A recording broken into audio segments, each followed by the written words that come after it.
Good evening, ladies and gentlemen. As a reflection of this institution's recognition of the deep history and culture of this island, the University of Tasmania wishes to acknowledge the traditional owners and custodians of the land upon which this campus was built. I would like to acknowledge the presence of alumni, friends of the university and the Launceston Historical Society, and a special welcome to Don Wing and last year's speaker, Eric Ratcliffe. We hold monthly talks at the Queen Victoria Museum at Inveresk. Next month, on the 10th of April, we have chosen a military theme with Lieutenant Colonel Mark Cameron speaking on Tasmanian artillery from Federation to Gallipoli. We're here tonight to celebrate the 34th John West Memorial Lecture. This annual event has been named in honour of the Reverend John West, the first Congregational Minister at St John's Square Chapel, now Milton Hall.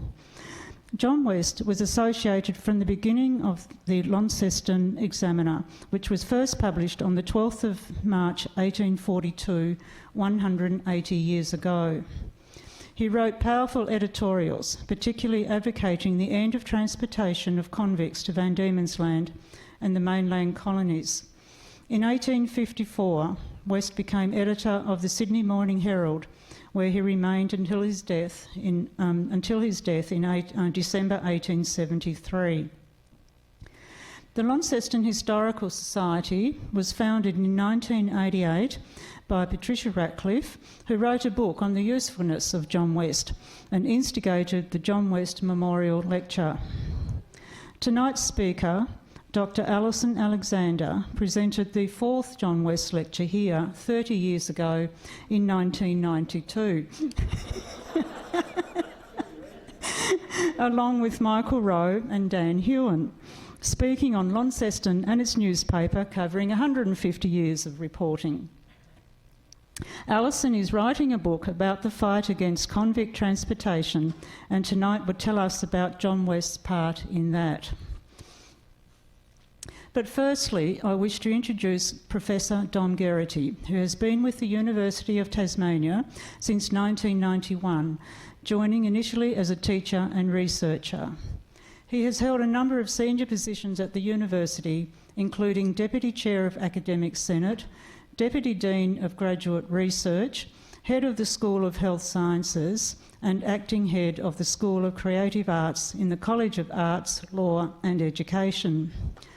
Dom is currently Pro-Vice-Chancellor of Launceston, responsible for the delivery of the university's Northern Transformation vision for the city and region. So please welcome Professor Geraghty to introduce our speaker.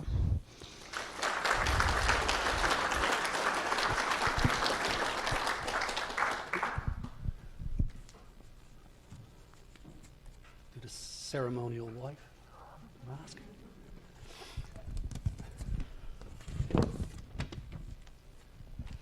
Thanks, Marion. And the University of Tasmania is pleased to again be part of the John West Memorial Lecture. Today we are honoured to hear from a writer and historian with a deep knowledge of our island home, whose own family tree has a place in Tasmanian convict history. Dr. Alison Alexander is no stranger to our university. She first graced our corridors in 1968 as a student studying her Bachelor of Arts. After graduating, Alison became a wife, teacher, mother, and later a writer. She landed her first publishing contract with Hello.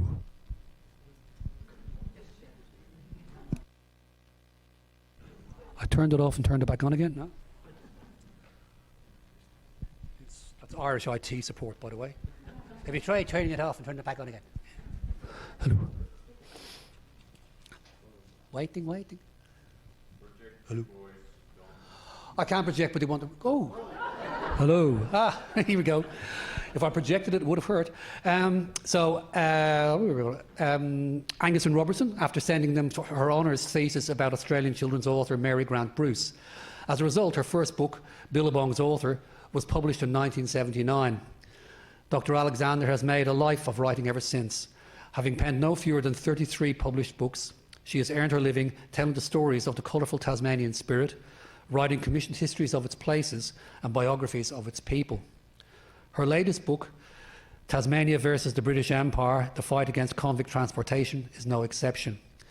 And I'm really looking forward to Alison sharing Tasmania's compelling journey to end transportation through the 1840s.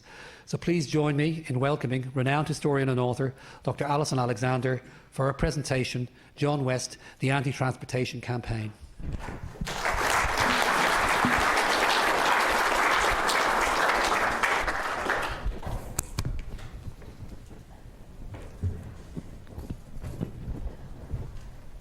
I've got to ask what I'm talking into. Is it one of these ones? What? Or do I hold this one up?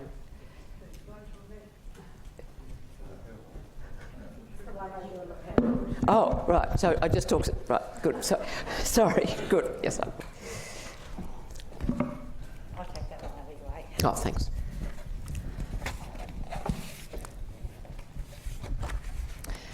A few years ago, I planned to write a biography of John West, concentrating on the anti-transportation story.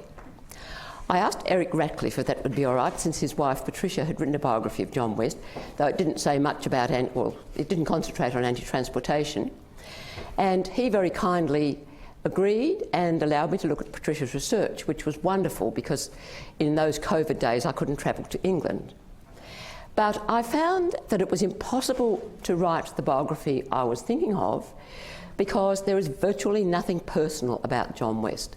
There's no letters, no diaries, nothing about his wife and family. And so I decided to write a book about the anti-transportation battle generally, but I'm very glad to have the opportunity to talk tonight about John West and the anti-transportation battle. There's still not a lot of information because he was a modest man, preferring to work behind the scenes, so it's still been hard enough to write this lecture. In the last half century, historians like Lloyd Robson and Babette Smith have criticised the anti-transportationists as being smug Puritan hypocrites. These historians sided with the underdogs, or who they saw as the underdogs, convicts and their supporters, the government. The influences on this were reaction to earlier history written by and largely in favour of the middle class, believing documents written by the government, and the rehabilitation of convicts by historians who saw them as workers and family historians who saw them as likeable relatives. But there was a spectrum of convicts, from criminal thugs to...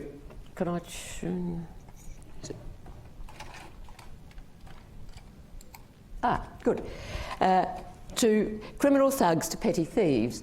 And these are illustrations of elderly convict men at the Launceston Invalid Depot. You can see by those faces some of them have had hard lives. There were 5 times more convict men than women, so only the more industrious men could get a wife and therefore have descendants. And so people, those of us who've got convict ancestors, tend to have the better behaved ones, which skews our vision of convicts. There were plenty of those, but there were also plenty who remained offenders, who were convicted criminals, and this is how they were seen in the 1840s. I was influenced by doing work for my book Corruption and Skullduggery about Hobart's first 20 years, which showed how officials manipulated reports, whitewashing corruption, incompetence, laziness and drunkenness, so that you really can't believe them. Then we had the era of Trump with fake news, many believing things with no foundation whatsoever. And there are plenty of examples nearer home of politicians where you know you can't believe a word they say.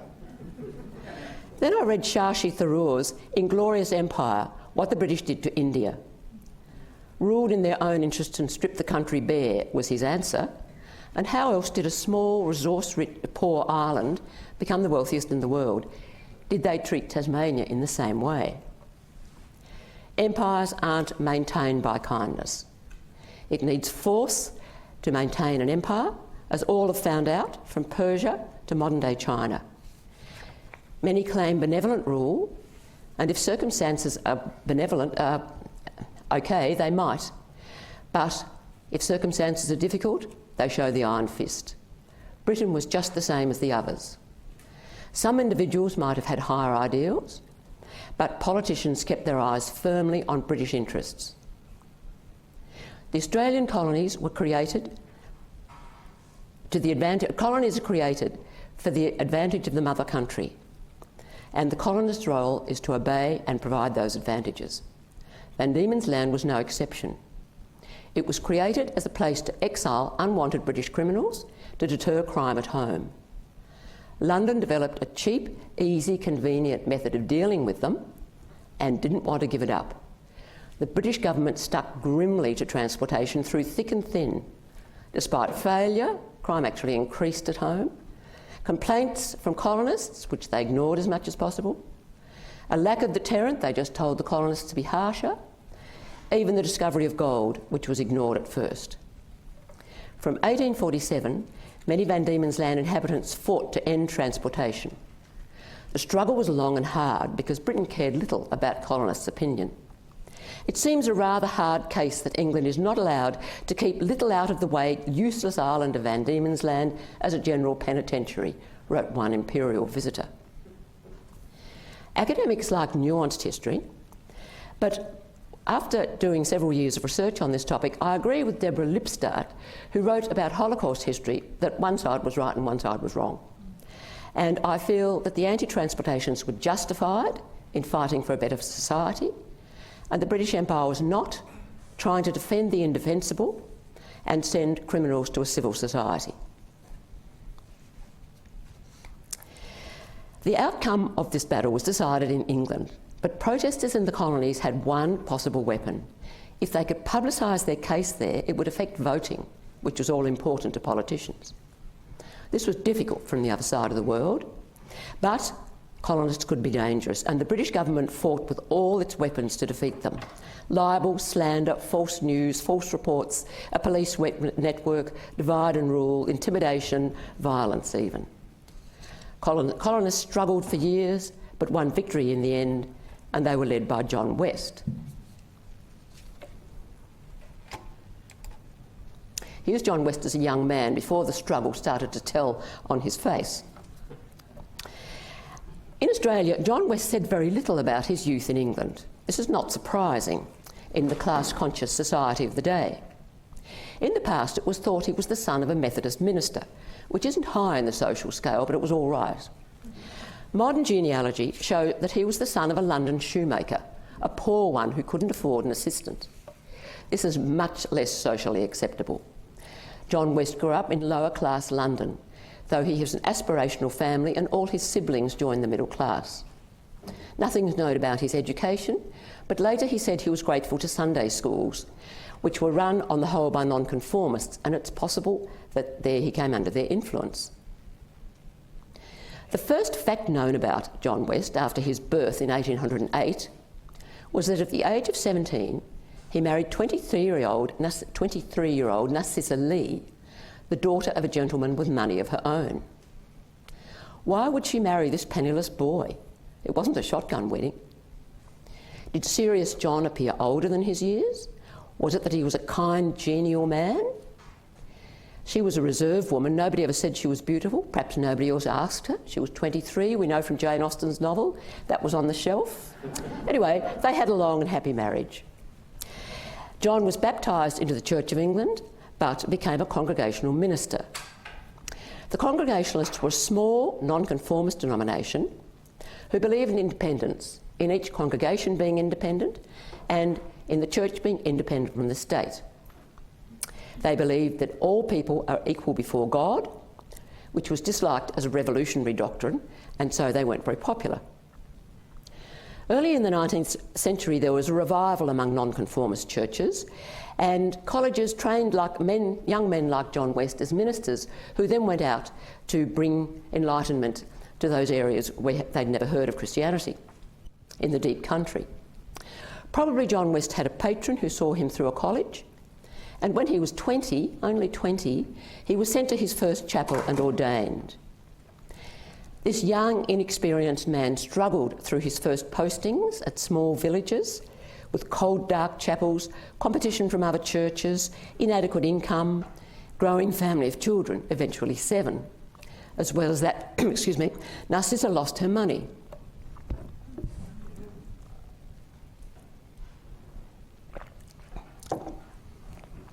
But in 1834, he was sent to a bigger town with a bigger chapel. Now he's an experienced minister, a very good preacher, a thoroughly devout and earnest Christian with considerable intellectual power. Possibly his success made him a threat. As he sat in his study, 3 attempts were made at his life. He said he preferred not to quit, but for his family's sake, he accepted a post in Van Diemen's Land, where Henry and Sarah Hopkins, devout Congregationalists, had made a fortune through the wool industry and used it to assist the church to have chapels and bring out ministers. On the trip out from London, West met Edward Lord, a sprig of the aristocracy who'd made a fortune from corruption in the early days and lived in England with his mistress, but was visiting to wring money from his estates in Van Diemen's Land. He was urbane, intelligent, and West wrote that his gentlemanly deportment made the long voyage pleasant. Possibly West found him a guide.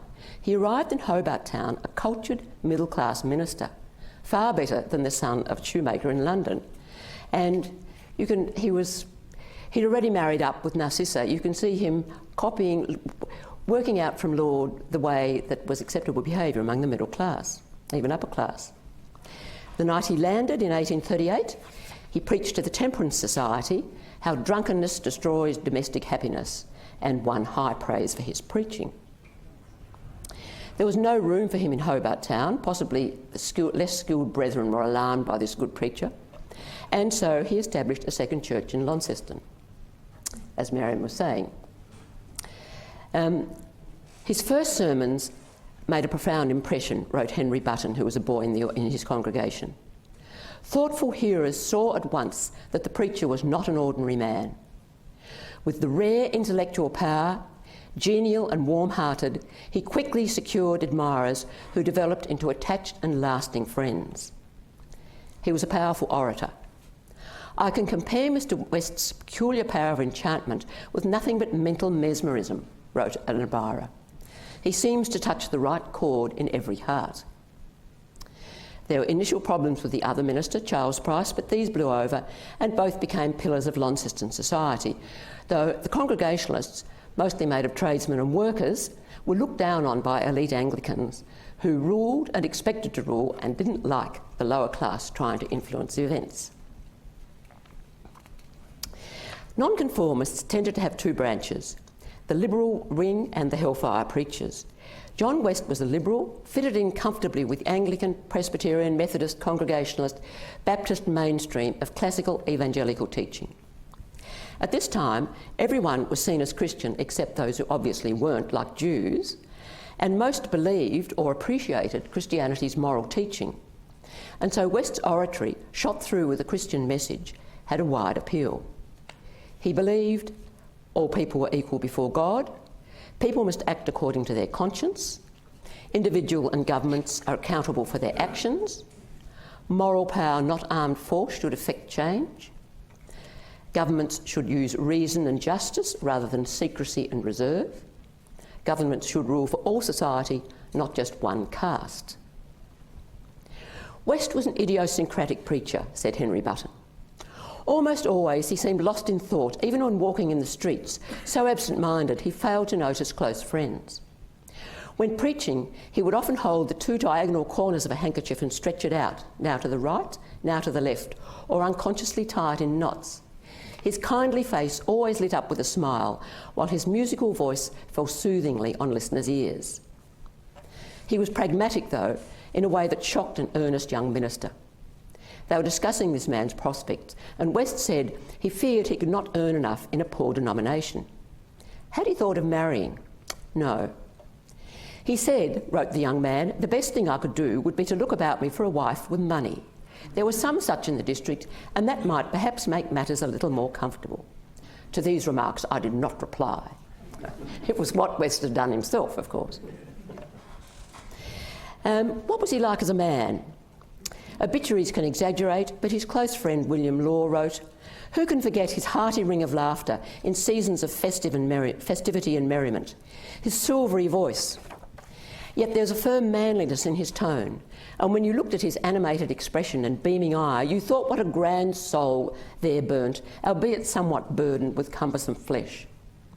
His great heart of love knew no bounds of sectarianism or prejudice. He was thoroughly unselfish, simple, good, benevolent and large-hearted. He was active in the community, helping found the Mechanics Institute, the City Mission, the Benevolent Society and the Examiner, though he gave the credit to James Aikenhead, who was the print manager and printer. And here's John West's letter where he talked about the Examiner being, I wrote it here, it is not to be a religious paper, but what is far more wanted, I think that word's wanted, the paper of a religious man. So that's just so you can see his writing, which people complained bitterly about as an illegible scrawl, with justice.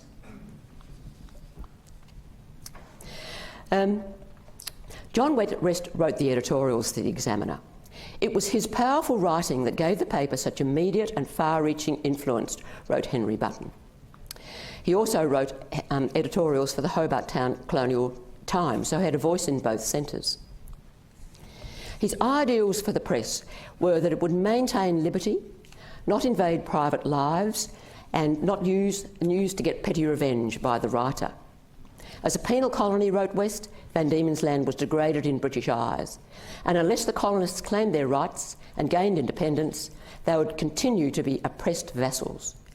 Thus, it belongs to the colonial journalist to awaken his countrymen from political slumber. That's what he was about to do. Before West came to Van Diemen's Land, he'd read about the Molesworth Committee's evidence where they were hearing about transportation. The Molesworth Committee disliked transportation intensely, especially the assignment method, which was in vogue at the time of assigning convicts to work for settlers. When West arrived, he expected it would soon end, but it didn't. And the result of the Molesworth inquiry was to end transportation to New South Wales, but to double it to Victoria, with a new system called probation. In the 1840s, the problem of this hurriedly conceived, badly executed, insufficiently funded plan became clear. That's the Examiner office. It's the little building squashed in the centre between the other two. So the Examiner really started in a very small way.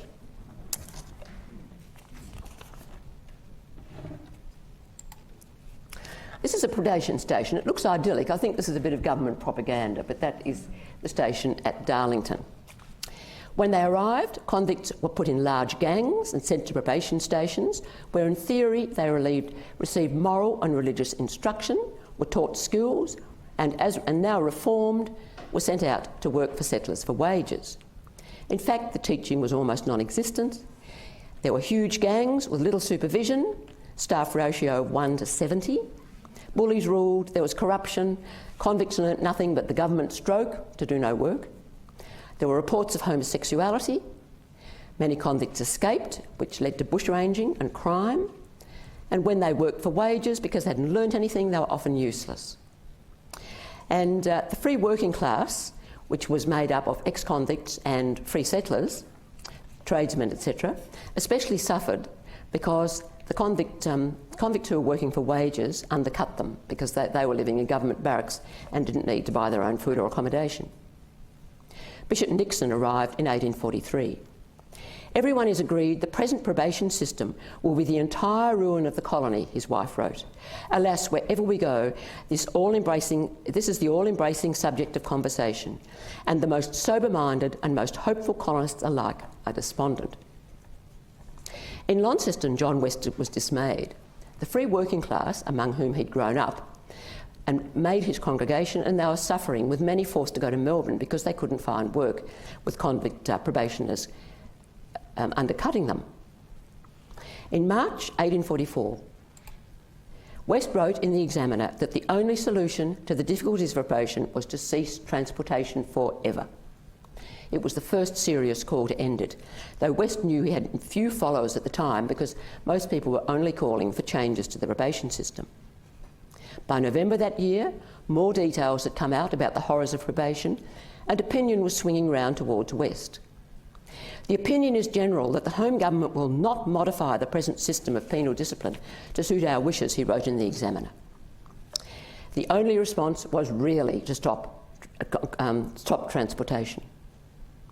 A Hobart lawyer, Robert Pitcairn, wrote a petition asking for gradual end to transportation, which won nearly 2,000 signatures and went to London.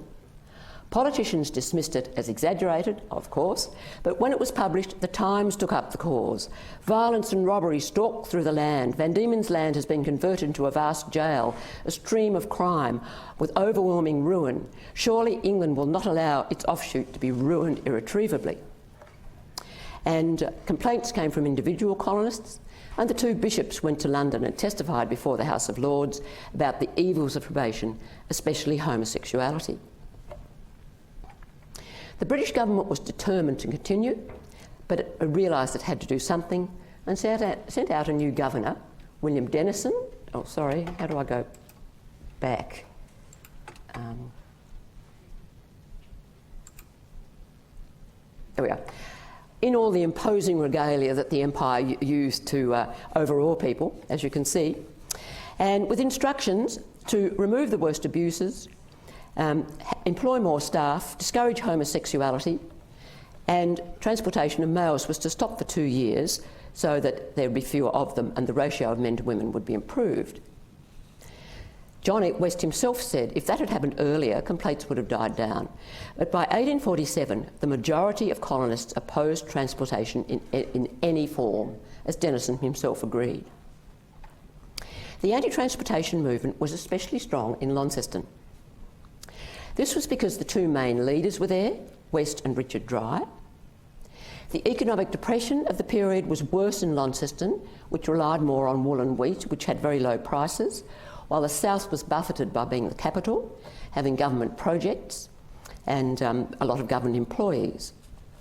Nonconformists were strong in the north, where Anglicans with their bishop were strong in the south. The anti-transportationists said the government had influences in the south, insidious, imitation, bribery, who knows. But although Hobart had plenty of enthusiastic anti-transportationists, they were easily cowed by government action. They were middle-aged, either middle class or respectable working class, not lawbreakers, not used to being intimidated and threatened in this way. So ferocious was the criticism of the probation system, I wonder if it was the bishops with the homosexuality. Dan Hewen wrote a very good paper about homosexuality being what caused people to really come up against transportation in 1847. I think here it was one of a number of causes. The fact that convicts formed half the population was pretty major. But in Britain, where the empire was seen, especially after the bishops giving information, as condoning homosexuality, that I think that this might have been the crunch because they didn't care about criminals or gangs in Van Diemen's Land, but homosexuality, yes. So in early 47, Britain announced it was ending transportation. Colonists were wary, with justice.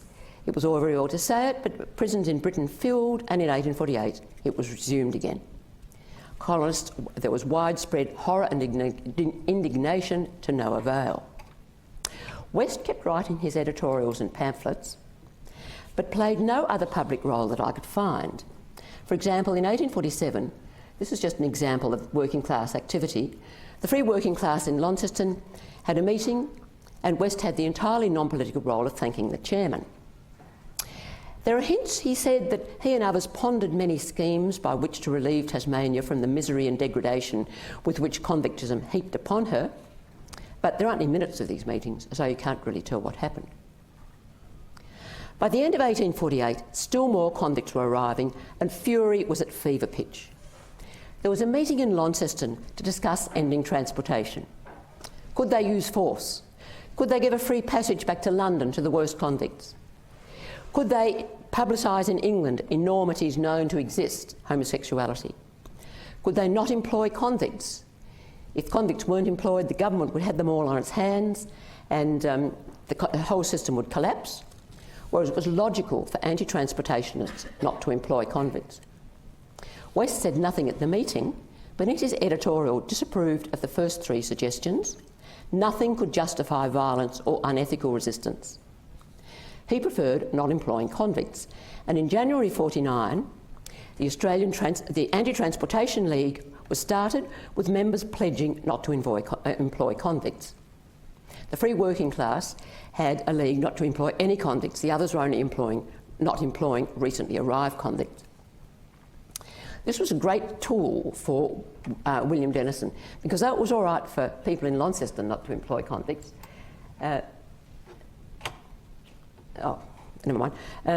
people in the country had to employ them, and so it was really difficult for them. But this is James sorry, I'm forgetting his name. This is his census form, and he's proudly written none for the number of convicts he employed.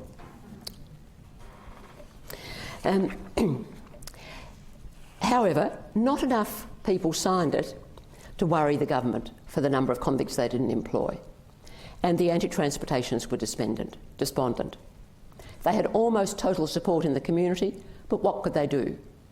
Petitions were ignored, the leagues had little effect, they were wearied with constant protest and lack of success. It looked as though transportation would go on indefinitely. There were reports that Britain planned to send out 80,000 convicts over the next 20 years.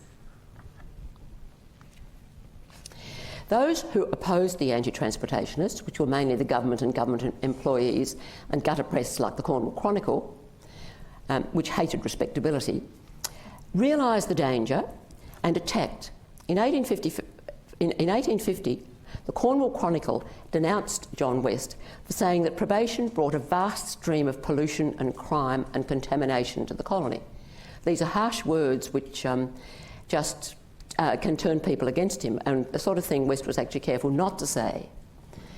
Baptist Henry Dowling said John West had said nothing of the sort at the lecture. It was the most beautiful, sublime, Christian-like talk he'd ever heard. But from then on, the government press attacked John West without mercy. He was sad rather than furious, telling a meeting that due to British government policy, the local representative, the governor, was obliged to use trickery and falsehood.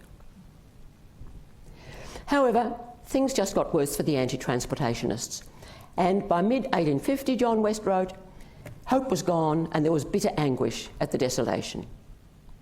Then the thought flashed through his mind, Tasmania can only win with help from other colonies. West wrote a resolution, his friends approved, and at a meeting in Launceston in 1850, a public meeting, he suggested an Australian federation to defeat transportationists. Now, he was at his inspiring best, and I want you to think that you're part of that audience. Ladies, you're wearing full skirts and perhaps a nice little lace bonnet. Gentlemen, you're in a three-piece suit despite the heat, and with a fob watch. And you're keen anti-transport, and I can't do the mellifluous voice, I'm afraid, but I'll do my best. Our stand must not be upon commercial considerations, but upon Christian duty. As men and as Christians, we should declare in the presence of God that we are opposed to transportation, that no bribe shall induce us to seek its continuance. Cheers, come on, everybody cheer. Cheer, cheer, cheer. Let us all declare that we will leave no measure unemployed to save our children from ruin and our fellow colonists from destruction. That's it, good, excellent, well done. The time was ripe because all the mainland colonists detested the stream of Vandemonian convicts and ex-convicts, which were, it was seen, and often were, bringing crime and brutality to their convicts. The committee sent John West to Hobart, where a resolution was thrashed out. You okay?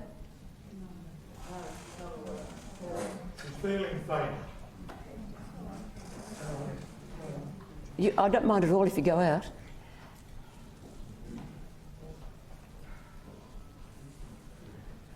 Could somebody get a wet cloth or something?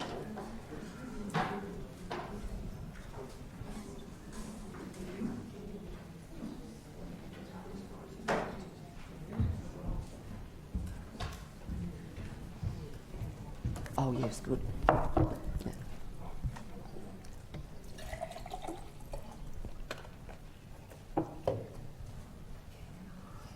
Keep going. Oh, right here. We, deeply impressed by the evils which have arisen from the transportation of the criminals of Great Britain to the Australian colonies, declare that transportation to any of the colonies ought forever cease.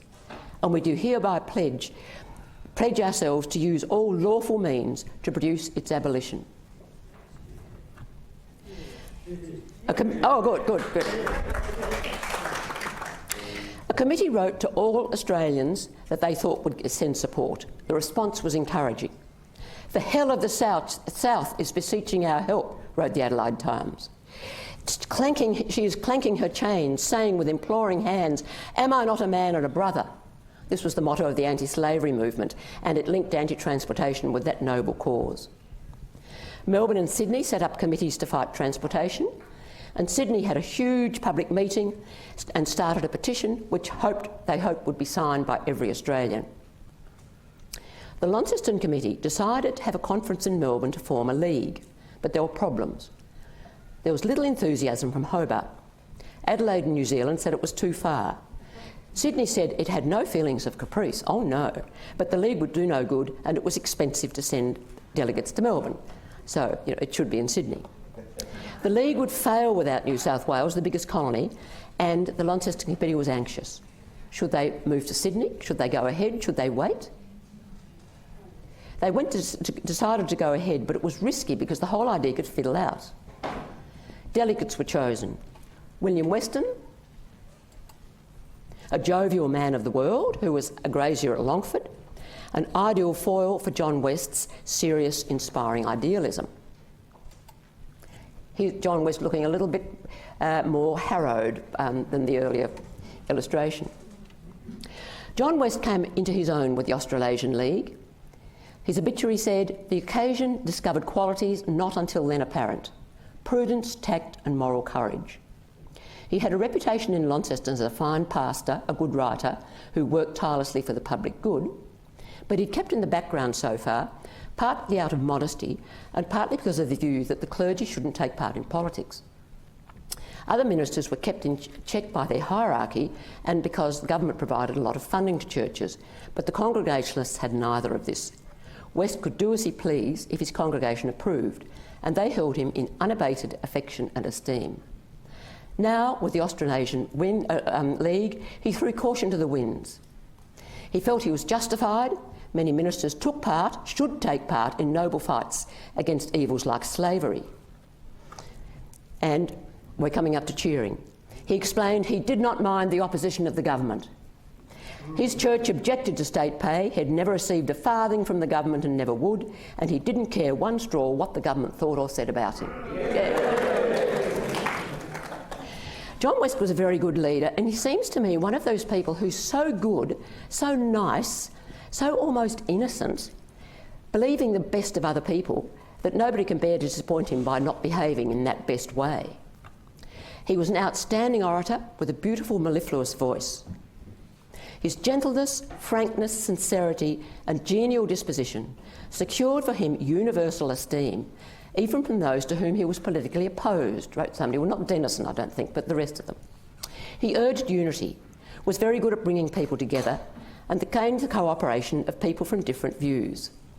He grew stout, cared very little for his appearance, too little, I think, to please many of his friends, wrote an obituarist, and he probably wasn't a very efficient organiser, and he wasn't interested in or good with money, but other people could do those things. The delegates left Launceston.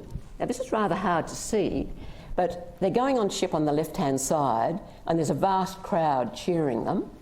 I don't know whether you can recognise any of those buildings, but that is one of the few illustrations at the time we have of what was going on. There were speeches and bands and flags and cheering, but John West was trembling, not knowing what influences were against him. He told a meeting, "We have a mighty empire to contend against, one which can laugh our threats to scorn. What weapon must we employ?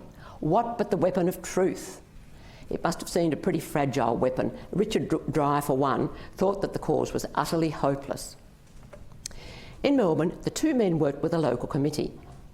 Weston said they tried to meet their views in every way. They would act anywhere with anybody, so long as they could get someone to act with them. They had all kinds of persons to consult with, good and quiet, those who were not so pacifically inclined, Troublesome sort of work, with very little sleeping, morning after morning, day after day. All kinds of people at them, some talking powder and shot, laughed from the audience, obviously an amusing idea. Others, more steady, thought they were going too far, and cautious sort of middlemen whom they were obliged to satisfy in the best way they could.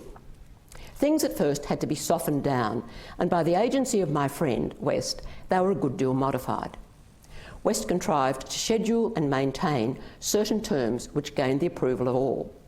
William Bell, the Victorian delegate, acknowledged that jealousies existed among anti-transportationists until the arrival of the Tasmanians banished them. Under West, men of all creeds and parties worked together, something that hadn't been seen before. And West gave an address, Weston said, that contained so much power it gave an immense start to the whole affair and inspired all with confidence. Another first was that ladies attended some of these meetings, which hadn't been seen before. On the 1st of February 1851, at a conference, the Australasian League was formed, aimed to secure, by moral and legal means only, the abolition of transportation to the Australian colonists. Okay, cheering again. West said, "We have a gigantic object, nothing less than to change the policy of a mighty nation. They wished to show that this land was a place where the honest, industrious poor may find a home, not a prison for criminals. It was an honour to be a subject of Great Britain as long as she behaved with rectitude. They respected the mother country, but were determined to maintain their rights as men. They look forward with the greatest confidence to a time when shall be added another to those bloodless victories so ominous to tyrants, and afford fresh proof that against a people fighting for truth, the shield of the mighty shall be lifted in vain." The Tasmanian delegates presented Melbourne with a handsome silk banner, of which there's a replica over there. Now, there's a mystery about this banner. There were two of them, one made in Victoria, one in Launceston, apparently at the same time. Whether they was the same, nobody knows. This is the one made in Melbourne, which is now in the Queen Victoria Museum and Art Gallery. But whatever, whoever actually made it, they created the forerunner of the Australian flag, the first time the Southern Cross was used, several years before Eureka. It was very popular, beautiful, an excellent rallying point, easily identified, a public relations triumph. Then they also had letterheads. I'm not quite sure what place that is, perhaps it's not, but in this sign we shall be victorious. And this, the mother country with the imploring colonies, daughter colonies there. And I'm not sure what that is in the background, but a dragon, I suppose. But anyway, probably Denison.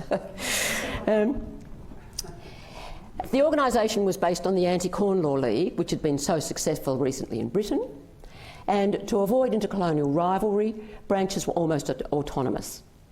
The aim was to have a London agent to put the case, which Tasmania had one already, to enlist the British press, West said, to agitate the colonial cause, weary ministers into justice, conquer obstinacy by a constant dripping. No one opposed the League. One Victorian wished somebody did because he thought that would create more unity. In the background, there were urgent talks about having a conference in Sydney to build bridges. West and Western returned to Launceston in glory. Tasmania was no longer alone. Bright visions of hope cheer us. A huge public meeting in Launceston, which included women, established the Launceston branch. In April, the Tasmanian delegates went to Sydney with those from Victoria. Someone had been working behind the scenes. Weston wrote to his wife, "We are assured of a most cordial reception." A huge public meeting formed a branch of the Australasian League. West again was inspired. Here we go. "The League will gradually unite people of the Australian colonies in one moral confederation against degradation. We will never cease our efforts till the day of freedom is accomplished, till the last link in the chain of injustice and oppression will be burst asunder." The opposition claimed that colonists need convict labour, but were they to weigh material things in the balance with the moral? Were they to submit to corruption and pollution for the mere consideration of pounds, shillings and pence?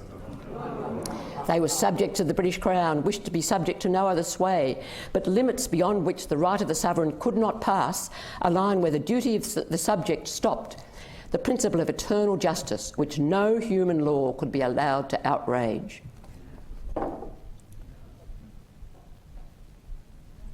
It's quite difficult actually pretending to be John West. An admirer wrote, "Often as I have heard Mr. West, he never appeared to me at so great an advantage. The stream of eloquence with which he invariably overpowers his hearers told with electric effect. Although the evening was driving on, Mr. West was listened to for an hour with earnest attention, interrupted only with bursts of admiration. West won everyone over. Sometimes he used humour. At one speech he hoped the ladies would hold a tea meeting, and he suggested gunpowder tea. Fiery Jack Lang threatened to derail the whole process by wanting to have violence included, actual revolt, but he was brought into the fold of moral means only by an address from West. There were so many banquets and meetings and whatnot that Weston, who was 47, was knocked up, but 41-year-old West was staunch. They returned to Launceston in May in even more triumph. Not all followers could live up to West's ideals, but such speeches gave inspiration and kept enthusiasm alive. West said that the Australasian League was a numerical moral force without parallel in the colonial empire of the day. In Australia, it was the first pan-colonial body. It had a national flag and branches in 4 of the 5 colonies. Adelaide had one as well. It was the first big stirring of the national movement, which culminated in federation 50 years later. The League branches were successful in running themselves and keeping enthusiasm high. That year, in 1851, the Australian colonies were given partial self-government, electing a majority of their legislative councils, though governors retain a lot of power. All the colonists voted in a majority of anti-transportation delegates, and in Tasmania, despite Denison's gerrymandering, intimidation, threats and even violence, all 16 seats were won by anti-transportationists. Yeah. All the colonists passed motions against transportation, and they were sent to London. This, I think, must have been largely due to the League branches, who got their representatives elected and their motions passed. West emphasised the moral argument. Britain as mother country, sinning against her children by shipping dregs out there, which placed the campaign with the other protests of the time, the other moral protests against slavery and against the Corn Laws. It was hard to argue against, while the arguments in favour of transportation, its convenience in getting rid of criminals and providing labour to colonists, carried little moral weight. The trend was to deal with criminals in penitentiaries rather than transportation, reforming their minds, not punishing their bodies. Whips and shackles were seen as old-fashioned, out of place in the new civilised world. The bandwagon was moving towards abolition. But the British government was reluctant to give in and had a strong rearguard action, led in the colony by Denison. He had a two-pronged attack, denigrating the anti-transportationists to London. All the reports of the progress of the Australasian League are gross exaggerations, especially his bête noire, John West, a dirty dog with whom no gentleman would associate. That snobbish idea coming in again. A man of some talent, but utterly unscrupulous as to the means which he employs to gain his object. You know, absolutely wrong. In Tasmania, Denison's press exaggerated, slandered and lied. John West was the salaried vituperator of the colony, with a wild and insane policy and hosts of dupes and knaves. After years of false accusation, West sued the Hobart Town Advertiser, which charged him and others with making a mask of religion to hide from men's dark gaze, the dark malignity of their motives and the immorality of their lives, which was so absurd, the Examiner suggested it was written under the influence of liquor.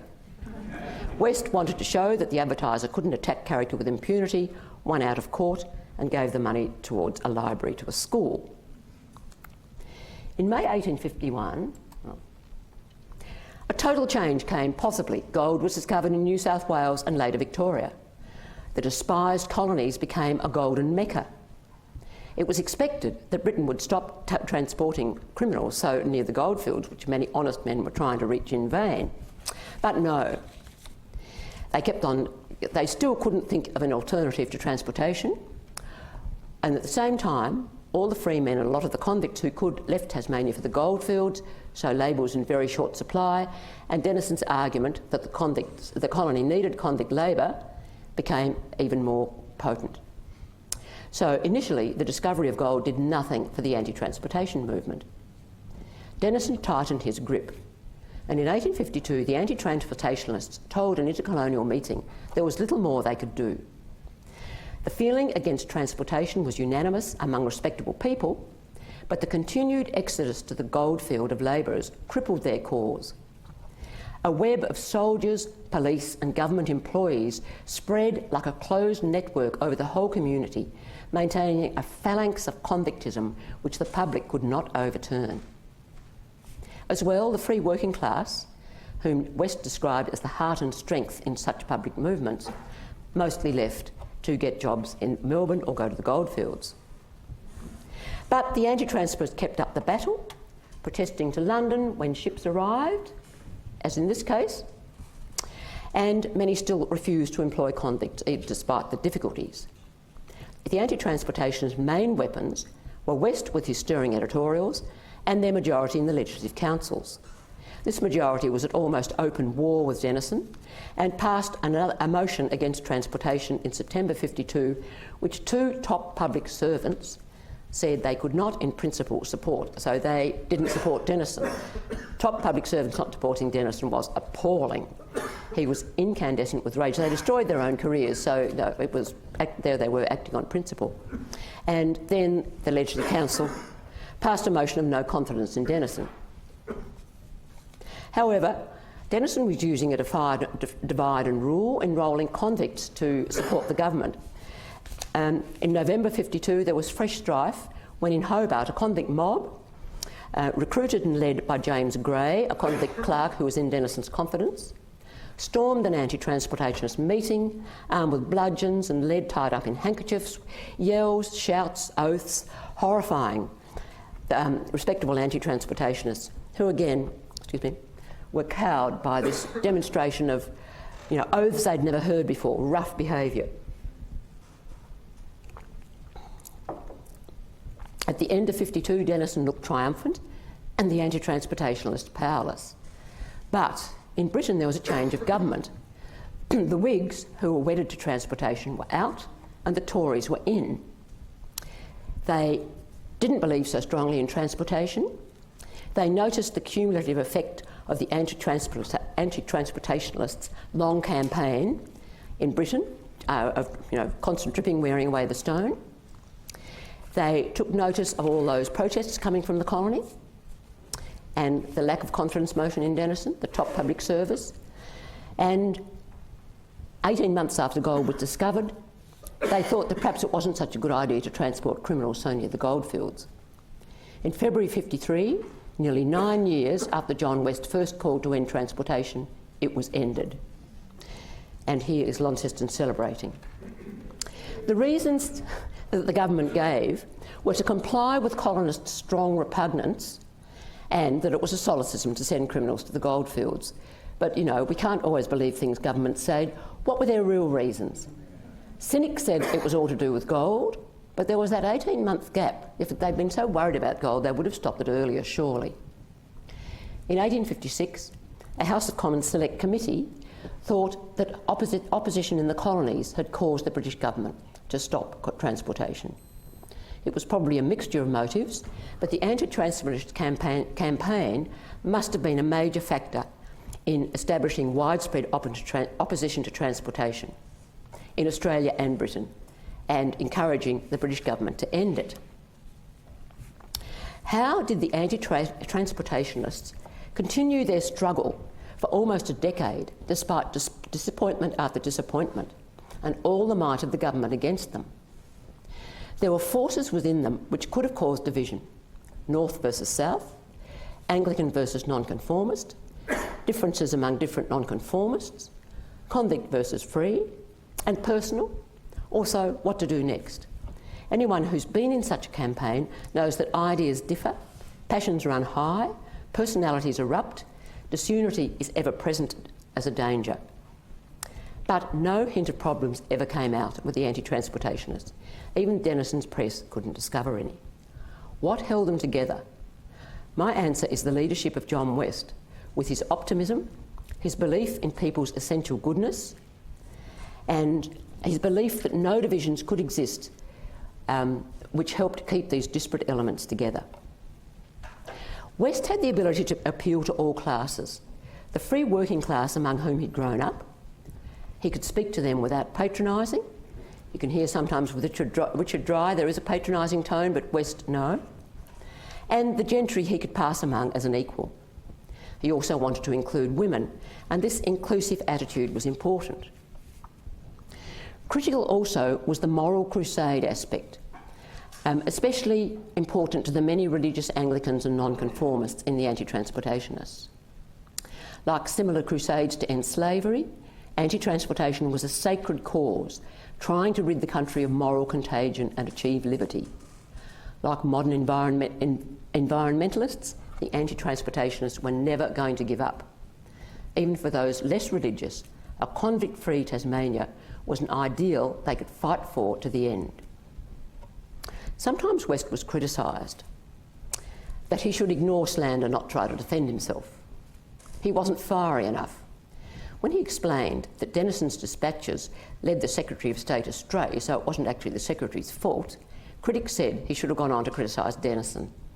And of course there were the people who wanted violence, but he wouldn't agree. However, that's a fairly meagre total of criticism. Did he achieve his aims of getting success by moral means only? Though the Denison press accused the movement of being unscrupulous, etc., etc., they never showed any proof, any examples of this lack of scruple. In the heat of the moment, some anti-transportationists were carried away and used offensive terms, which didn't go down very well with convicts, but that isn't really a moral, non-moral mean. Henry Button described an enjoyable fist fight with opponents in the elections, but elections often had fights in those days, and on the whole, I think they did keep to the moral means only. John West began the fight against transportation, and despite all the forces against him, led it to victory. Thank you.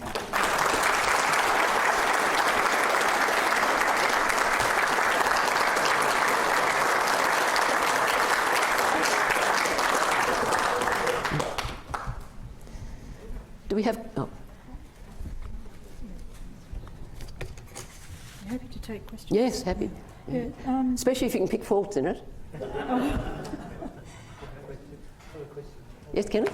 I was just wondering, February 1853 was the end of anti-transportation. When was the last convicts? Oh, about May that year, because some ships were already ready to come out. Yes. So yes, that was the last one. But it didn't end the concept of convicts being within Tasmanian society.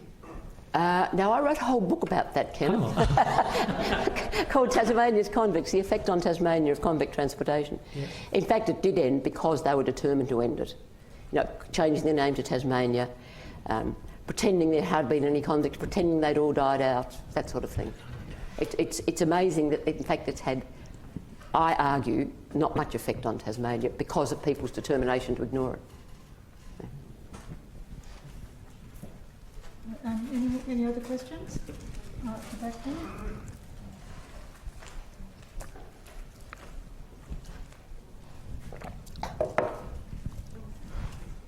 In history with key figures, sometimes the key figure is indeed key, and what eventuated would not have eventuated if that person hadn't put their oar in. Sometimes, however, a person is a key figure, but things would have happened whether they were there or not. They happened to be key, but if they weren't key, someone else would have been key. You were speaking in favour of West's keenness. I wonder which of those two varieties you took him to be. Yes, it would have come about anyway, wouldn't it? Because of those ideas in Britain about penitentiaries. And although what I didn't say was that they kept on going to Western Australia till 1868. This is, again, being the British government determined. But, well, it obviously had to stop sometime. We wouldn't still have transportation today. So, but that is a very interesting point. Thank you very much for raising it. What about timings? He speeded it up? Yes, I think so. I think so, because of that pig-headed determination to keep on with this system that was easy and cheap and convenient, instead of having expensive and getting the whole. Well, you see, they believed that if you got rid of criminals, you'd get rid of crime because it was hereditary. And though that belief was beginning to fade by mid-century, it was a strong reason why they just wanted to get them out of the country. So, yes, I think he speeded it up. Thank you very much for asking that. That's very interesting. Has anybody else got anything to say on that? It's a fascinating question. In terms of the convicts, do you think it was the minority giving the majority a bad name? Oh, that's a really hard... It's really, really difficult because there were so many of them. 72,000 came to Tasmania, and you've got absolutely appalling ones up to somebody who stole a lunch and never did anything wrong again. There were a fair number of the thuggish ones down the bottom of the sorry, judgmental. If you've got a spectrum, that there are the well-behaved ones and there are the others. I don't know if it's a bell-shaped curve or not. It's really hard to say. You can look at the number of offences they had under sentence, but a lot of things people did they weren't charged for, or got away with. People at the time tended to think they were all petty thieves, and that they stole anything not nailed down. And if that was a fairly general impression, when you read people's diaries, they have a terrible time with their convict servants. And after all, there wasn't anything in it for them, for convicts. They weren't going to get, they were paid a little bit sometimes if the owner was nice, but you know, they still had to serve out their sentence. So whether you behaved badly or whether you behaved well didn't really matter. So I'm sort of talking around the topic, aren't I? But I think it was more than just a small minority who were the really rough, tough thieves and thugs and beating people up in the street and that sort of thing. Thank you. It just brings me to wonder: was the army, the officers that were around, were they so well behaved? Oh no, I shouldn't think so. No. And soldiers weren't, and police constables were notorious. So it was a pretty rough time. Yeah. So yeah. Did this not come up when you're blaming a whole class of convicts for the bad behaviour? This is really... Were they just blind to the... That's a really interesting point, isn't it? Yes, it's so hard to judge by the situation of the time, the class business, but also, yes, behaviour was pretty poor, wasn't it? Yeah. Were they having too much fun, perhaps? Was that the real issue? Beg your pardon, too much? Too much fun. Oh, I don't think they had a lot of fun, you know. Well, yeah. I just find it just interesting that it was such strong feeling against Yeah. this whole class of people. Yeah. But then maybe, I guess, they just hadn't had to associate with it. Because this, of course, was what those nonconformist for churches were fighting against, that bad behaviour by such an enormous drinking and widespread drinking and fighting. And But don't we know this to be systematic in the courses as well? That's a very good point. Yeah, thank you very much. Pip, could you write this down, please? I haven't got a pencil. Just get my sister to write it down so I won't forget it. Bad behaviour. We'd better... Yeah. Jill, would you mind? Yeah.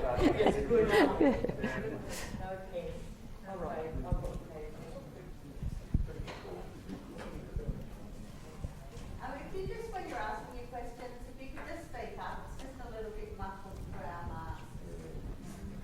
Take the mask off. Take the mask off when you're speaking. I think that might be it. So is that the end of the questions? If that's the case, we'll thank you so much, Alison. That was just absolutely wonderful. Thank you. And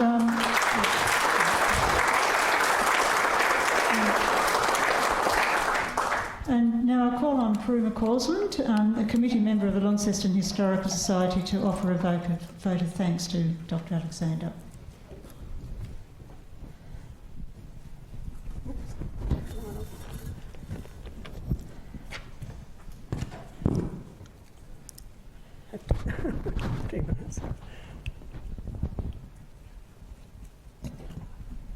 Sorry about that, just trying to get my mask off. I'm sure I speak for everyone here when I say how much I certainly have enjoyed tonight's talk and the detailed exposition of the whole anti-transportation movement. And to be reminded again about how often new information comes to light, but even so, how much depends on people's point of view, whether it be the politicians of the day or the Anti-Transportation League, and so many parallels with our own time, with political intrigue, the role of the media, and grassroots movements persisting to get something changed. I'm delighted that Alison was able to come back to us for the John West Memorial Lecture after 30 years. And It's been very young. As you heard before, she's written a number of books and had a long career in history, and certainly made a valuable contribution to Tasmanian historical law. So I'd ask you again to join with me in thanking her very much for coming tonight.